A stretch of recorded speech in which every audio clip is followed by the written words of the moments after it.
Well, President Trump also has been touting his tax reform as a victory for farmers. The American dream is roaring back to life, and we have just signed into law the most significant tax cuts and reforms in American history. Most of those benefits going to working families, small businesses, and who? The family farmer. Well, that was Monday in Nashville. The president also laying out his plan to boost agricultural and prosperity in rural America. Can he deliver, though, on those promises? Darren Williams is the CEO of Southern Bancorp. He joins us now from our New York studios. Good morning, sir. Good morning, Cheryl. How are you? Good. I first want to get your reaction to what the president said, because rural America, in particular the nation's farmers, have been suffering due to, you say, and you point this out in an op-ed in the Wall Street Journal, all the bank closures that have been happening. In fact, you called rural America bank deserts. Did the president make you feel any bit better about what you're seeing in reality? Well, clearly the tax benefit, route to the benefit for our bank and for those who are paying taxes. Unfortunately, in many of the markets that we serve, folks are below the federal poverty level. They're not benefiting from that tax break. But clearly, our bank, we shared our profits and our tax benefits with our employees who do the hard work. And I believe farmers, all who have benefited from the tax proposal, they'll see a benefit. But there's much, much more that needs to happen to really stimulate the economy of rural America. And that's what our bank really focuses on. We focus on really lifting the net worth of the folks that we serve by helping to push and drive the economy. We want folks to help to buy homes. We want people to have jobs. We want to inspire entrepreneurs. We want to, encourage folks to save money. And this tax bill does put money back in their pockets, so that's positive. Well, for two questions. First, are you going to be opening more banks then, as J.P. Morgan has now closed almost 1,600 branches in smaller towns?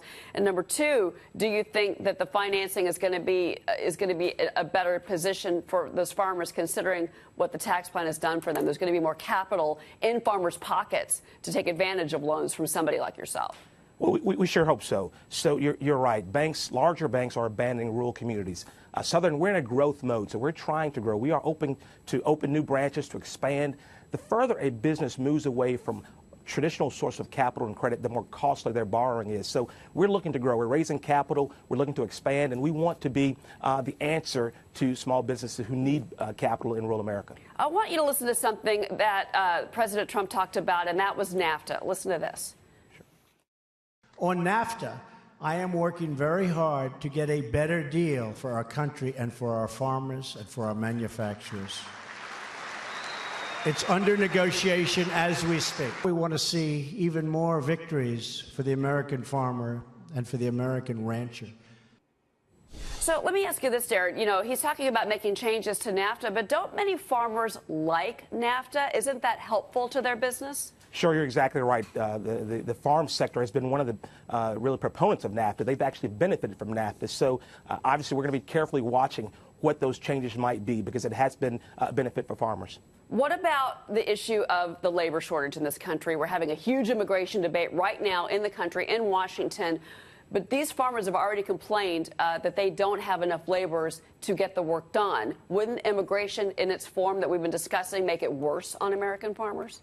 Sure, that's possible, and that's why I say that it's going to take much more than a tax break to really lift the rural economy and really help the American farmer. They're very, very concerned about immigration reform. Obviously, farmers rely heavily on immigrants to help with the labor, and so, sure, there's a labor shortage, and farmers are watching that very carefully. Well, Darren, I encourage everybody to read your Wall Street Journal op-ed talking about how banks and how Wall Street can really help the American farmer, which is, of course, it's the lifeblood of our economy, really. Darren, thank you very much for being here this morning. Thank you, Cheryl. Thanks for having me.